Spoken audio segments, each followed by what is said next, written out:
வணக்கம் ஃப்ரெண்ட்ஸ், நல்லா இருக்கீங்களா? இன்றைக்கி நம்ம சசி கிச்சன் அண்ட் கார்டனில் ரொம்பவே டேஸ்ட்டாக இருக்கக்கூடிய மூளை வித் எக்கு பிரட்டல் தான் பார்க்க போகிறோம். நம்ம நான்வெஜ்ஜில் இது ஒரு ரொம்ப டேஸ்டான ஃபுட்டு. எனக்கு ரொம்ப பிடிக்கும், எங்கள் வீட்லேயும் எல்லாருக்கும் ரொம்ப பிடிக்கும். இது சிலர் எப்படி பண்ணுறதுன்னு தெரியாது, கடையில் தான் வாங்கி சாப்பிடுவாங்க. வாங்க இன்றைக்கி நம்ம வீட்டில் இதை எவ்வளோ டேஸ்ட்டாக பண்ண முடியும் அப்படிங்கிறத பார்க்கலாம். ஃபஸ்ட்டு நம்ம இன்றைக்கி நான் ஒரு ஆட்டு மூளையை எடுத்து அதை நல்லா கழுவிட்டு மஞ்சள் தூள் போட்டு நல்லா கழுவிட்டு திருப்பி எடுத்து ஒரு பவுலில் வச்சிட்ருக்கேன். அது கூட 1/4 டீஸ்பூன் மஞ்சள் தூள், கொஞ்சமாக உப்பு போட்டு லைட்டாக அதை நல்லா ஃபோக்ஸ் அந்த கரண்டியை வச்சுட்டு நல்லா குத்துற மாதிரி பண்ணி பெசரி விடணும்.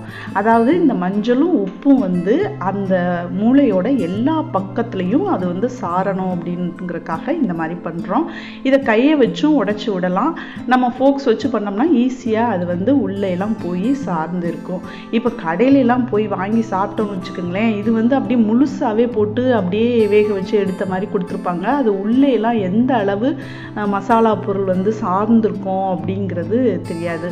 ஸோ நம்ம வீட்டில் பண்ணும்போது நல்லா பொடி மாஸ் மாதிரி நல்லா அந்த எல்லா பக்கமும் அந்த மசாலா பொருட்கள் சாடுற மாதிரி இருக்கணும். அதுக்காகத்தான் நம்ம ஃபஸ்ட்டு உப்பு மஞ்சள் தூளும் போட்டு இந்த மாதிரி பெசரி அந்த சைடு எடுத்து வச்சுருவோம். அதுக்கப்புறம் இதுக்கு தேவையான வெங்காயம், தக்காளி இதெல்லாம் நறுக்குவோம். கொஞ்சமாக இஞ்சி, இது ஒரு மூளை தானே, ஸோ சின்ன துண்டு இஞ்சி, ஒரு வெள்ளைப்பூடு, இது மலம்பூடுங்கிறனால ஒரு பூடு எடுத்திருக்கேன், சின்ன பூடு. அதுக்கப்புறம் ஒரு பெரிய வெங்காயத்தை நறுக்கி வச்சுருக்கிறேன்.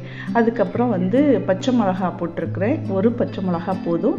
அரை தக்காளி, இதுக்கு புளிப்பு ரொம்ப தேவையில்லை, நம்ம பிரட்டல் மாதிரி தான் பண்ண, அதாவது பொடி மாஸ் மாதிரி அப்படியே உதுத்து விட்டு இருக்கும் பாருங்களேன். பண்ணி முடித்தோம் உங்களுக்கு தெரியும் அது என்ன மாதிரி ஒரு இதுவாக வருது அப்படின்ட்டு. ஸோ ஒரு பச்சை மிளகாயை கீறி வச்சுருக்கேன். நம்ம மிளகாத்தூளும் போட போகிறோம் அப்படிங்கிறனால ஒரு மிளகா போதும். ஸோ உரப்பு உங்களுக்கு இன்னும் கொஞ்சம் ரொம்ப தேவைப்பட்டுச்சுன்னா இன்னொரு மிளகா கூட வச்சுக்கலாம். ஸோ தாளிக்கிறதுக்கு கருவேப்பிள்ளை, அவ்வளோதான், ரெடி ஆயிடுச்சு. பண்ண ஆரம்பிச்சிடலாமா? இன்றைக்கி நான் இந்த ஹோம் சென்டரில் வாங்கின இந்த பேன், அதாவது நான்ஸ்டிக் பேனில் தான் நான் பண்ண போகிறேன். இது ஹோம் சென்டரில் நான் வாங்கினேன், அதாவது ஆன்லைனில் தான் ஹோம் சென்டர் வெப்சைட்டில் போயிட்டு அதில் பர்ச்சேஸ் பண்ணேன். 749 ருபீஸ்க்கு இருக்குது. இது மில்க் பேன் அப்படின்னு சொல்லிட்டு அதில் போட்டிருக்காங்க. பட் மில்க் பேனுங்கிறது நம்ம பால் காய்ச்சினோம்னா ஊற்றுறதுக்கு நம்ம அந்த ஒரு லைட்டாக அந்த விளிம்பு வச்சுருக்கணும். விளிம்பு இல்லாதனால இது பால் காய்ச்சிட்டு நம்ம ஊற்றணும்னு வச்சுக்கோங்களேன், சைடு ஃபுல்லுத்துலேயும் எல்லாமே வடியுது. ஸோ அதனால நான் இதை பால் காய்ச்சறதுக்கெலாம் வச்சுக்காமல் இந்த மாதிரி சின்ன சின்ன முட்டை பொரிக்கிறது, கொஞ்சமாக நான்வெஜ்ஜு இல்லை உருளைக்கிழங்கு வறுக்கிறது, அப்புறம் ரசம் வைக்கிறது, இந்த மாதிரி இதுக்கெலாம் யூஸ் பண்ணுறேன். ரொம்ப நல்லா இருக்குது. இந்த கலர் நேவி ப்ளூ ரொம்ப எனக்கு பிடிச்சிருந்துச்சு, அதனால தான் இந்த கலர் நான் வாங்கினேன். இதோட அந்த ஃபோட்டோ நான் காமிச்சிருக்கேன் பாருங்கள். நீங்களும் ஹோம் சென்டரில் பர்ச்சேஸ் பண்ணுறேன்னா பண்ணலாம், நல்லா இருக்குது, யூஸ் பண்ணி பார்க்கும்போது ரொம்ப நல்லாயிருக்கு. ஓகே ஃப்ரெண்ட்ஸ், இப்போ இதுக்கு நம்ம டிஷ்ஷோடுக்கு வந்துடுவோம். அந்த ரெசிபிக்கு அதுக்கு தேவையான எண்ணெய் கொஞ்சமாக விட்டுக்கலாம். நீங்கள் என்ன குக்கிங் ஆயில் யூஸ் பண்ணுறீங்களோ அது போட்டுக்கிட்டால் போதும். அதுக்கப்புறம் இதுக்கு தாளிக்கிறதுக்கு எண்ணெய் காஞ்ச உடனே கொஞ்சமாக சீரகம் தான் போட்டிருக்கேன், 1/2 ஸ்பூன் சீரகம். அது லைட்டாக நல்லா பொரிஞ்ச உடனே நம்ம நறுக்கி வச்சுருக்கிற இந்த வெங்காயம், பச்சை மிளகா, கருவேப்பிலை எல்லாத்தையும் அதில் போட்டு நம்ம வதக்க வேண்டியதுதான்.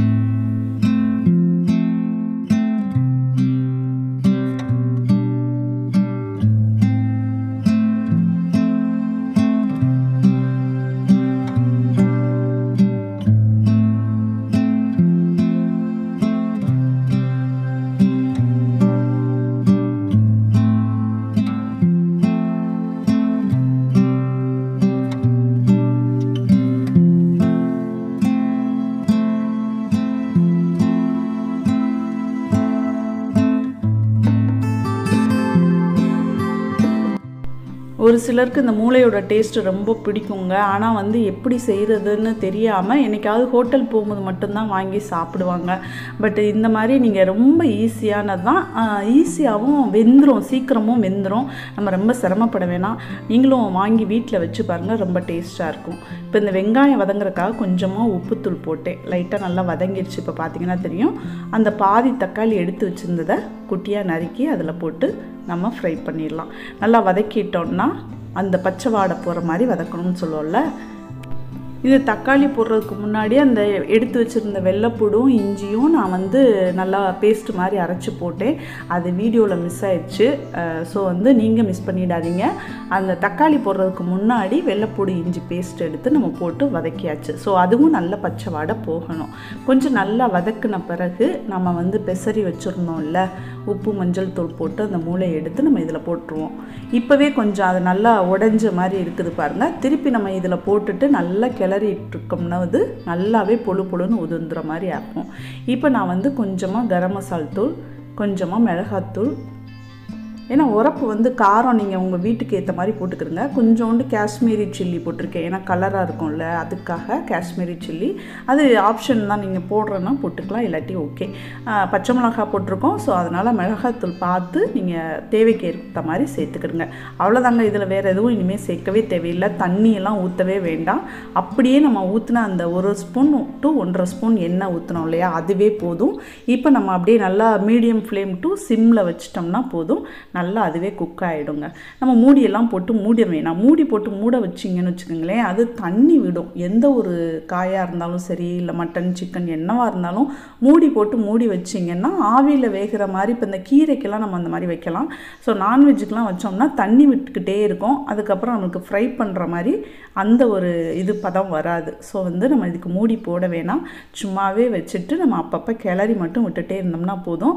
ஒரு 5 to 7 மினிட்ஸ் போதுங்க இந்த மூளை வேகிறதுக்கு. ஈஸியாக வெந்துடும். இப்போ உப்புத்தூள் ஃபஸ்ட்டு வந்து நான் போட்டது கொஞ்சமாக நம்ம வெங்காயம் வதங்குறதுக்காக போட்டோம். ஸோ இப்போ வந்து நம்ம இந்த ஃபுல் பிரெயினுக்கு தேவையான உப்புத்தூள் போட்டாச்சு. ஸோ ஓகே, அது அந்த சைடு அப்படியே வெந்துட்டுருக்கட்டும். நம்ம அதுக்குள்ளே இது கூட இன்றைக்கி நாங்கள் இப்படியே கூட நம்ம ப்ளைனாக சாப்பிடலாம். இப்படியே எடுத்து வச்சுட்டு சாப்பிட்டோம்னாலும் ரொம்ப டேஸ்ட்டாக இருக்கும். இது கூட நம்ம முட்டை இன்றைக்கி சேர்த்து பண்ணலாம் அப்படிங்கிறதுனால ஒரு மூளைக்கு ஒரு முட்டை போதும்.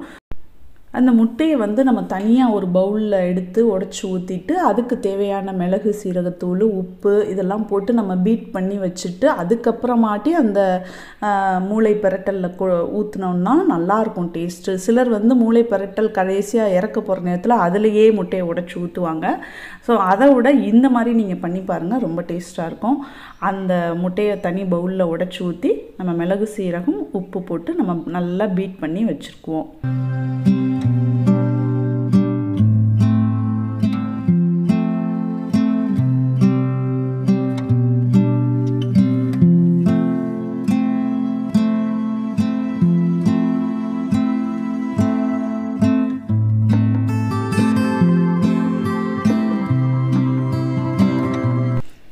ஓகே, இப்போ நல்லா அந்த மூளை பிரட்டல் வந்து நல்லா தனியாக நல்லா சூப்பராக பிரட்டல் ரெடி ஆகிடுச்சு.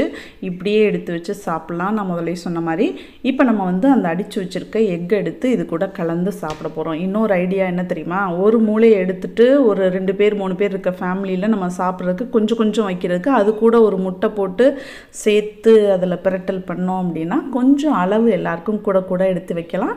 டேஸ்ட்டும் வந்து மாற்று இல்லைங்க. அந்த தனி மூளை பிரட்டல் எப்படி டேஸ்ட்டாக இருக்குமோ அதே மாதிரி அது கூட முட்டை சேர்த்து பிரட்டி சாப்பிடும் போதும் ரொம்ப நல்லாயிருக்கும். இந்த மாதிரி நான் வந்து என்ன பண்ணியிருக்கேன்னா மொத்தமாக உடச்சி ஊற்றி எல்லாத்தையும் ஒன்றா குழப்புறதுக்கு பதிலாக நடுவில் முதல்ல அந்த தனியாக பாத்தி கட்டி அப்படின்னு சொல்லுவாங்களே, அந்த மாதிரி நடுவில் வந்து ஒரு கேப்பு உருவாக்கிட்டு அதுக்கு உள்ளே வந்து நம்ம ஏற்கனவே பீட் பண்ணி வச்சுருக்க எக் அதில் ஊற்றிட்டு லைட்டாக வெந்த பிறகு நம்ம அப்படியே போட்டு எல்லாத்தையும் சேர்த்து கிண்டினோம் அப்படின்னா ரொம்ப நல்லாவே நல்லா அந்த டேஸ்ட்டு நல்லாயிருக்கும். நீங்கள் வந்து முதல்லையே ஓப்பனாக உடச்சி ஊற்றிட்டிங்கன்னா அது வேகிறதுலாம் ரொம்ப கொஞ்சம் நேரம் ஆகும். நீங்கள் அதை செஞ்சு பார்த்தீங்கன்னா தெரியும். எனக்கு அந்த டிஃப்ரென்ஸ் வந்து நீங்கள் ப்ராக்டிக்கலாக பண்ணும்போது நல்லா புரியும்னு நினைக்கிறேன். ஓகே, இப்போ வந்து நான் பண்ணது மெத்தடில் சூப்பராக ரெடி ஆயிடுச்சு. இது சாப்பிடும் போது என்ன டேஸ்ட்டு தெரியுமா எனக்கு ஞாபகப்படுத்துச்சு, பரோட்டா கடையில் வந்து இந்த கொத்து பரோட்டா போடுவாங்கள்ல, எக்கு சிக்கன்லாம் போட்டு கொத்து பரோட்டா போட்டு கொடுப்பாங்கள்ல, அதே ஃப்ளேவர் கண்டிப்பாக கிடச்சிச்சுங்க. லாஸ்ட்டாக இறக்க போகிறப்ப வந்து நல்ல மிளகு தூள் கொஞ்சம் நல்லா அப்படி போட்டு விட்டோம்னா வாசமாகவும் இருக்கும், நல்லா காட்டமாகவும் இருக்கும். நான்வெஜ் எப்போதுமே வந்து காரமாக கொஞ்சம் நல்லா காரசாரமாக செய்யும்போது தாங்க சூப்பராக இருக்கும். ஓகே ஃப்ரெண்ட்ஸ், நம்மளோட மூளை முட்டை பொரியல் ரெடி ஆயிடுச்சு. நல்ல ஒரு பவுல் நிறையா கிடச்சிருக்கு பாருங்கள். முட்டையும் சேர்த்து போட்டனால டேஸ்ட்டும் சான்ஸே இல்லைங்க, செம்மையாக இருந்துச்சு. நான் சொன்ன மாதிரி அந்த ஒரு ஹோட்டல் ஸ்டைல் அந்த டேஸ்ட்டை ஞாபகப்படுத்துச்சு.